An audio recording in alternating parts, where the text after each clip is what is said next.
Boas-vindas a esta análise. Hoje vamos destrinchar a mecânica central do mercado de ações e, claro, revelar aquele poder inegável do investimento a longo prazo.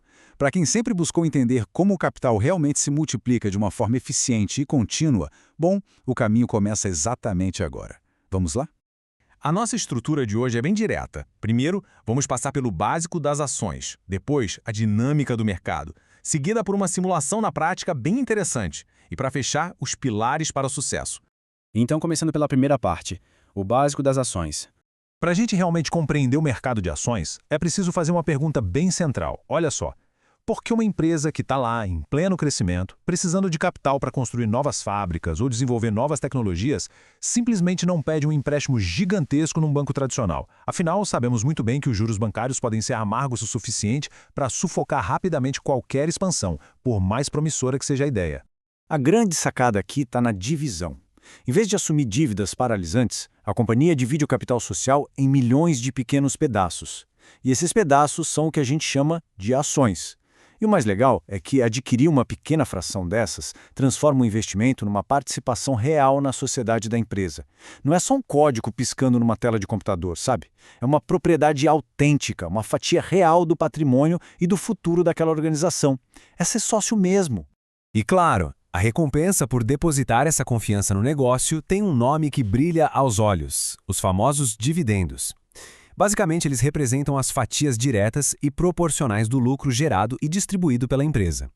Ou seja, se a empresa prospera lá no mundo real e cria um fluxo de caixa constante, uma parte desse dinheiro cai direto na conta de quem detém as ações.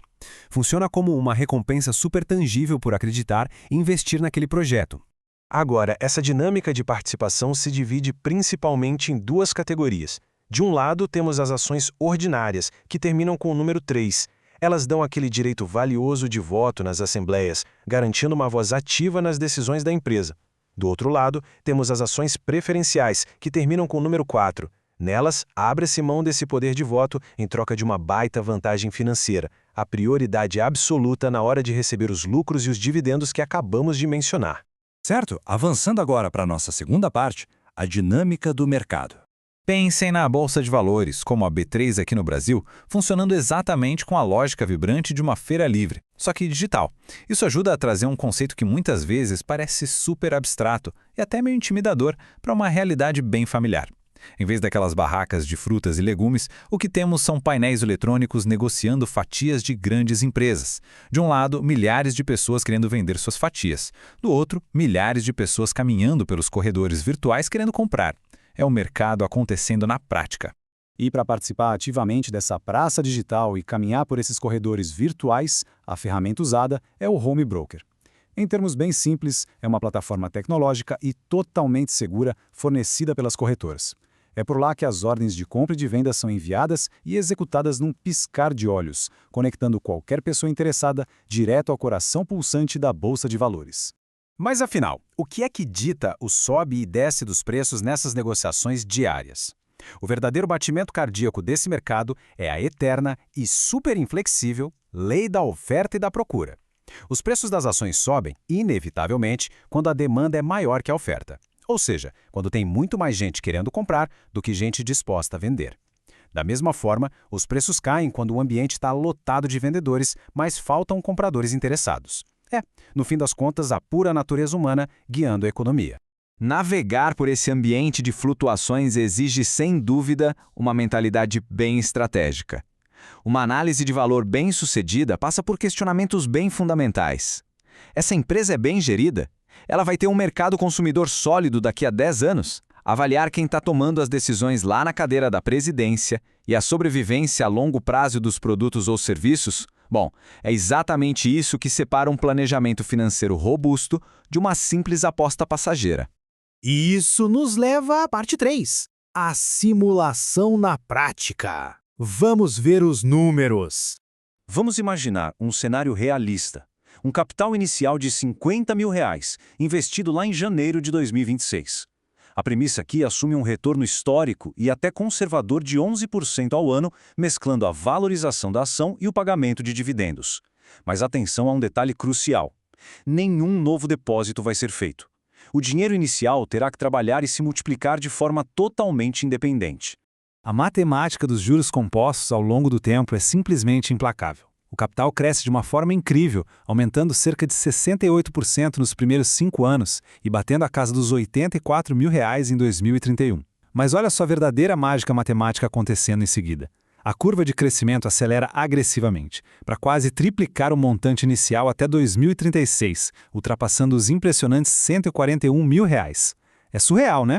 Sabe quem é o grande herói silencioso por trás desse salto na segunda metade da década? O reinvestimento implacável e sistemático dos dividendos. Aqueles valores que podem até parecer pequenos e insignificantes nos primeiros 2 ou 3 anos são a verdadeira chave de ignição do processo. Reinvestir esses lucros iniciais permite comprar novas ações e engordar a carteira sem precisar tirar nem mais um centavo do bolso. Essa prática constante vai aumentando a posse na empresa e, inevitavelmente, gera uma renda passiva muito robusta lá na frente. Chegamos então à quarta e última parte: os pilares para o sucesso. A primeira regra de ouro para proteger o patrimônio na busca por esses resultados é a diversificação. A essência de investir com sabedoria é nunca, jamais, concentrar o risco e o capital num lugar só. O caminho inteligente é dividir o patrimônio em setores estruturais, robustos e fundamentalmente diferentes da economia. Pensem em bancos, energia, saneamento e tecnologia. Isso cria uma carteira financeira blindada, super capaz de amortecer qualquer choque ou crise repentina que atinja uma indústria de forma isolada. E para que essa matemática toda funcione de verdade na vida prática, 2 atitudes mentais são totalmente negociáveis. Primeiro, foco no negócio. Isso significa tratar as ações não como bilhetes de loteria sujeitos à sorte, mas como participações reais e de longo prazo em empresas sólidas. E segundo, disciplina. Essa é a âncora emocional para segurar firme as boas empresas durante as inevitáveis crises do mercado. Ter a paciência extrema de não vender no desespero é exatamente o que garante capturar os maiores ganhos quando a recuperação econômica finalmente chegar. A grande lição que fica dessa análise toda é claríssima. O tempo é, sem sombra de dúvida, o maior aliado na construção de patrimônio. Os ganhos financeiros absolutos conquistados de 2031 a 2036 esmagam completamente os ganhos acumulados nos primeiros 5 anos da simulação. O efeito bola de neve do dinheiro trabalhando atua silenciosamente, mas engrena com uma força brutal nas fases finais de um ciclo longo. É o verdadeiro crescimento exponencial acontecendo ali, na nossa frente. E para fechar, considerando todo esse poder esmagador e exponencial dos juros compostos, trabalhando e multiplicando o capital de forma quase autônoma, qual seria, no fim das contas, o verdadeiro custo de decidir esperar só mais um dia ou só mais um mês para começar a investir? Deixar para depois é sacrificar voluntariamente as poderosas engrenagens da riqueza que o próprio tempo constrói sem descanso. Pensem nisso.